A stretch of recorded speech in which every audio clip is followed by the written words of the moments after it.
श्रोताबंधु साहित्य संस्कृति चिंतन यूट्यूब चैनल को आपण मानक स्वागत करुछि। आज आपण मानक उद्देश्य रे मोर चारोटी कविता आशा करुछि आपण मानक निश्चय भल लागिबो एवं से कविता भितरे आपण कोठी ना कोठी निजको खोजी पाइबे, निजर अनुभव को, निजर आवेग को, निजर निसंगता शून्यता एवं एकलापण को आपण निश्चय खोजी पाइबे। ता सहित जीवन रो चिरंतन मूल्य चिरंतन सत्य ताकू मध्य आपण अनुभव करि परिबे। प्रथम कविताटी तार शीर्षक हेउची संपर्क पादप। संपर्क पादप। डाळ पुति देई कुआं धरिबा जाए अपेक्षा करिबाकू हुए। डाळ पुति देई कुआं धरिबा जाए अपेक्षा करिबाकू हुए। मझिरे मझिरे पानी धापे कोड़ा खुसा भी दरकार। आउ लोड़ा आत्मीय चाहाणी भावुच कि से बुझीबनी बोली। डाल पुति देई कुआं धरिबा जाए अपेक्षा करिबाकू हुए। मझिरे मझिरे पानी धापे कोड़ा खुसा भी दरकार। आउ लोड़ा आत्मीय चाहाणी भावुच कि से बुझीबनी बोली। भूल भावुच कारण से जीवंत गभीर माटीर आर्द्रतारे अलस भांगुथिबा निरीहपणरे सामान्य उत्ताप दलकाए थिरी पवन हिल्लोल तार छुआ पाई कुआं आसे डालरे पत्रठू फूल जाए उदग्र साधना। गभीर माटीर आर्द्रतारे अलस भांगुथिबा निरीहपणरे सामान्य उत्ताप दलकाए थिरी पवन हिल्लोलर छुआ पाई कुआं आसे डालरे पत्रठू फूल जाए उदग्र साधना। थरे माटी भिड़ी देले तेणिकी आउ भय नाही। माटी स्तर देई चेर मूल खूब आश्वस्त, खाली जहा फूल फुटिबा बाकी थाए।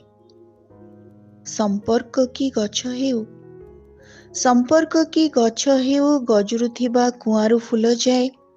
लोड़ा जहा अकृत्रिम सदिच्छा संतक हेले आपणापण भितरे बुंदाए आटोप छिन्न करे जड़ीभूत बलिष्ठ पादप। आपणापण भितरे बुंदाए आटोप छिन्न करे जड़ीभूत बलिष्ठ पादप। श्रोताबंधु आउ एक कविता। कवितार शीर्षक हेउची पंगु स्वप्न।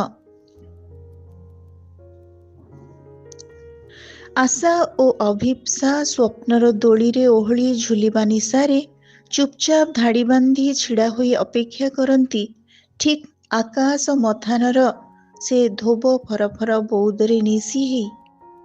आशा ओ अभिप्सा स्वप्नर दोलीरे ओहली झुलिबा निशारे चुपचाप धाड़ी बांधी छिड़ा होई अपेक्षा करती। ठीक आकाश मथानर से धोब फरफर बौदरे निशी हेई अपेक्षार सुलम्ब तोरण को चाही पचारि बसंती। स्वप्न सत हेबा जाए हाथ आंगुली रे क्षण सबु गणिबाकू तू तैयार कि नाही? कहिल देखी स्वप्न देखिबा कौन सहज कि? कहिल देखी स्वप्न देखिबा कौन सहज कि? मन तल गहन मनरे थिबा स्वप्न जीची त कौन बा उत्तर अछि? कौन बा उत्तर अछि? कोह मोह बंधे कुळौ नथिबा से समुद्रे आखि नील ढेउ केन्दिरार राग तोली छटपट हुए। स्वप्न जीची त यार कौन बा उत्तर अछि? कोह मोह बंधे कुळौ नथिबा से समुद्रे आखि नील ढेउ केन्दिरार राग तोली छटपट हुए। काली पाई पुणी किंतु सद्य स्वप्नटीए ठीक एक पंगु भली चेई शोइथाए। काली पाई पुणी किंतु सद्य स्वप्नटीए ठीक एक पंगु भली चेई शोइथाए। आमे शुणुथिले पंगु स्वप्न। आउ गोटे कविता तमे कि ईश्वर। कवितार शीर्षक तमे कि ईश्वर। बिंदुए आलुओ दुरंत से प्रासाद कि मंदिर सेपटू बाहरी आसे। मणिषर मुह आखि आकृति भली दिसे। तमे कि ईश्वर। ବିନ୍ଦୁଏ ଆଲୁଅ ଦୁରନ୍ତ ସେ ପ୍ରାସାଦ କି ମନ୍ଦିର ସେପଟୁ ବାହାରି ଆସେ। ମଣିଷର ମୁହଁ ଆଖି ଆକୃତି ଭଳି ଦିଶେ। ତମେ କି ଈଶ୍ୱର? ଯେ ରୂପକଟେ ଭଳି ଚେନାଏ ଆଲୋକ ଭର୍ତ୍ତି ଅମୃତ କଳସୀରେ ନିଜ ଜୀବନ ବାଣ୍ଟନ୍ତି। ମୁଁ ଏଠୁ ବିଦାୟ ନେଲେ ଜଳଧାପେ ସିଞ୍ଚି ଶୁଦ୍ଧି ହେଇଯିବା ପାଇଁ କାଳେ ଈଶ୍ୱର ପ୍ରସ୍ତୁତ ଥାନ୍ତି। ଏତେ ପ୍ରବଣତା ମଣିଷପଣର ଏକମାତ୍ର ତମେ ହିଁ ତ ଦେଇପାର ଈଶ୍ୱର। ଯାବତୀୟ କ୍ଷୋଭ ଢୁକି ଅନ୍ୟ ଆଗେ ତମେ ହିଁ ତ ହସିପାର ଈଶ୍ୱର।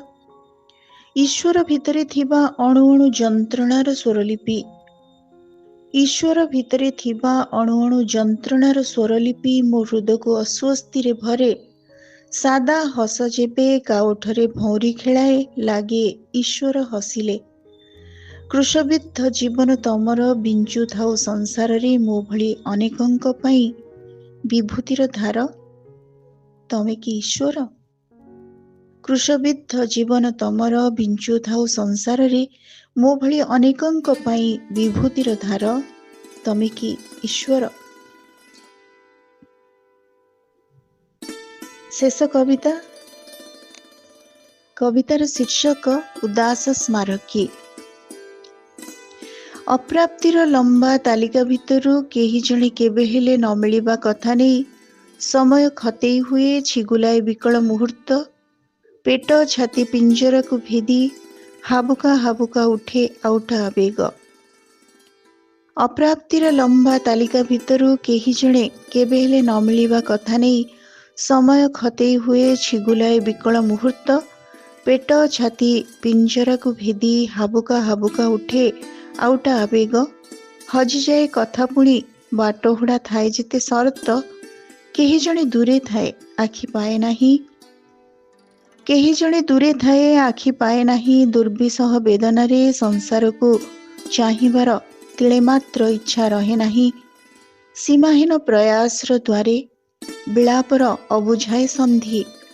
ପାଇବା ନ ପାଇବାର ଅଦ୍ଭୁତ ଏ ବିଧି। ଅପ୍ରାପ୍ତ ସେ ଚିଜଟି ଯେ କାସଙ୍ଗୁପ୍ତ ଲକ୍ଷ୍ୟ ହେଇପାରେ, ହେଇପାରେ ସନ୍ନ୍ୟାସୀର ଜନ୍ମାନ୍ତରୁ ମୁକ୍ତି। କାହା ପାଇଁ ହେଇପାରେ କାହା ଉପସ୍ଥିତି। ଆଖି କୋଣୁ ଅଶ୍ରୁବିନ୍ଦୁ ସାକ୍ଷ୍ୟ ଭାବେ ଥାପି ଦିଏ ନିରବିତ ଉଦାସ ସ୍ମାରକୀ। ସୀମାହୀନ ପ୍ରୟାସର ଦ୍ୱାରେ ବିଳାପର ଅବୁଝାଏ ସନ୍ଧି। ପାଇବା ନ ପାଇବାର ଅଦ୍ଭୁତ ଏ ବିଧି। ଅପ୍ରାପ୍ତ ସେ ଚିଜଟି ଯେ କାସଙ୍ଗୁପ୍ତ ଲକ୍ଷ୍ୟ ହୋଇପାରେ, ହୋଇପାରେ ସନ୍ନ୍ୟାସୀର ଜନ୍ମାନ୍ତରୁ ମୁକ୍ତି। କାହା ପାଇଁ ହୋଇପାରେ କାହା ଉପସ୍ଥିତି। ଆଖି କୋଣ ଅଶ୍ରୁବିନ୍ଦୁ ସାକ୍ଷ୍ୟ ଭାବେ ଥାପି ଦିଏ ନିରବିତ ଉଦାସ ସ୍ମାରକୀ। ନିରବିତ ଉଦାସ ସ୍ମାରକୀ। ଶ୍ରୋତାବନ୍ଧୁ, ଆଜି ଆମେ ଶୁଣୁଥିଲେ କିଛି କବିତା। କବିତା ଭିତରେ ଆପଣ କେବଳ ନୁହେଁ, ପ୍ରତ୍ୟେକ ଭାବପ୍ରବଣ ମଣିଷ ନିଜକୁ ଖୋଜି ପାଇବେ। କବିଟେ ସବୁବେଳେ ବିବିଧ ଭାବନାରେ ମଗ୍ନ ଥାଏ, ଉବୁଟୁବୁ ହେଉଥାଏ। ତାର ଲୁହ, ତାର ଦୁଃଖ, ତାର ସନ୍ତାପ, ତାର ଆବେଗ, ସେଥିପାଇଁ କୌଣସି ନିର୍ଦ୍ଦିଷ୍ଟ କାରଣ କେବେ ନଥାଏ। ଗୋଟିଏ କାରଣ ପାଇଁ ଅନେକ ବାହାନା ଥାଏ, ଗୋଟିଏ ବାହାନାକୁ ନେଇ ଅନେକ କାରଣ ଥାଏ। ଏବଂ ଏମିତି ଏକ ବତୁରା ହୃଦୟଟିଏ କବିର। ତେଣୁ ଆଜିର ଏହି କବିତା ଗୁଡ଼ିକ ଆପଣମାନଙ୍କୁ ଭଲ ଲାଗିବ ବୋଲି ମୋର ବିଶ୍ୱାସ। ଆଶା କରୁଛି ଆପଣ ନିଜର ମତାମତ ଜଣେଇ ଆମକୁ ଆହୁରି ଉତ୍ସାହିତ କରିବା ହେବେ।